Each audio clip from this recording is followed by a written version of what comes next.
What if every AI inference your GPU just ran could have paid you in a brand new cryptocurrency? Not metaphorically, not eventually.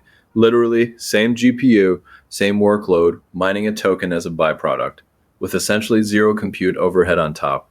Two cryptographers, one at Hebrew University, one at Columbia, just published the paper that makes it work. Andreessen Horowitz featured it on their crypto research blog. The chain is live, the science is real. The token has no listing on any centralized exchange yet, and almost nobody is buying it. This is Perl Research, and I think this might be the most aggressively under-the-radar project in crypto right now.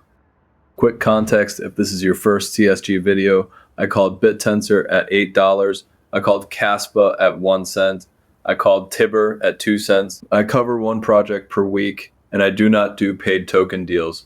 So when I tell you there is a sleeping giant hiding behind a naming collision, this is what I mean.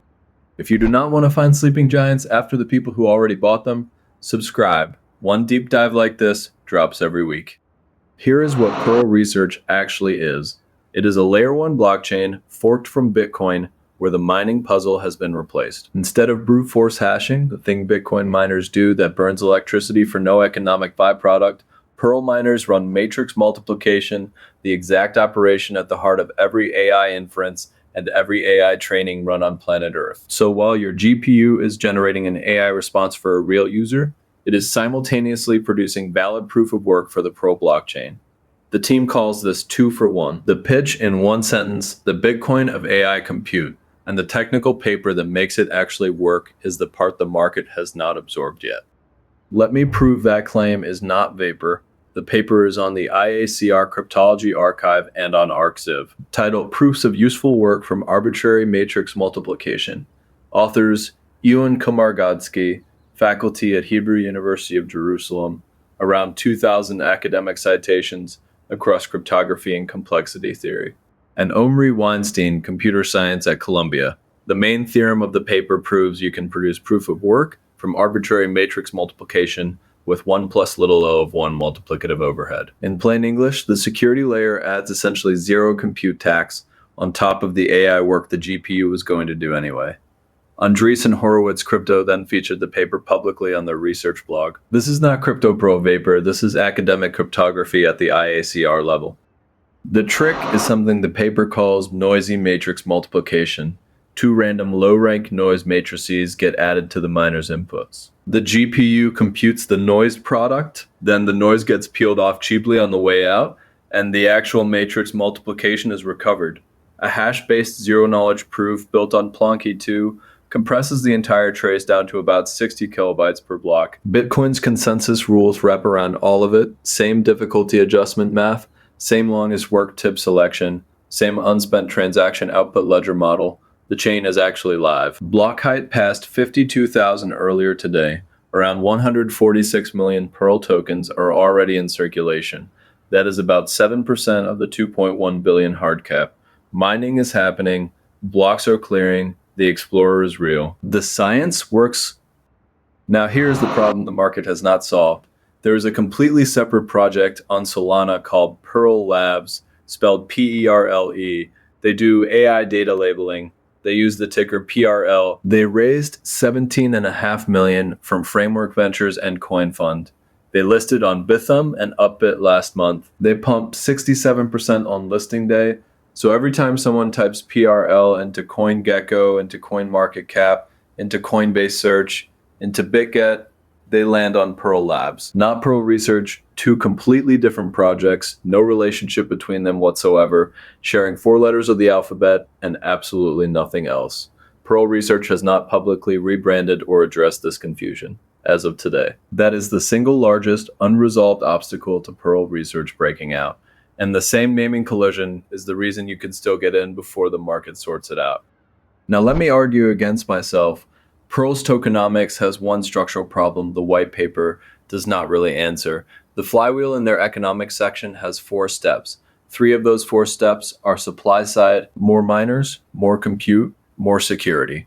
Only 1 step is demand side, market demand for PRL. But market demand is the input to the loop, not the output of it. There is no protocol level mechanism, no fee burn, no staking lockup, no required gas demand, no halving cliff that automatically generates buy pressure for the token.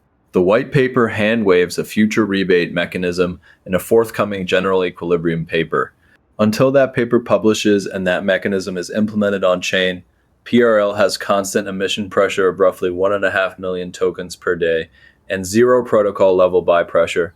That is the honest gap. The rest of the bet is faith that AI compute providers eventually choose to be paid in this token. So how do you actually get exposure? There are two ways. Path A is the official compute platform Perl Research runs themselves at compute.perlresearch.ai. You pay through Stripe, they spin up the GPS, they pay you daily in PRL into a self-custodial wallet secured by Privy.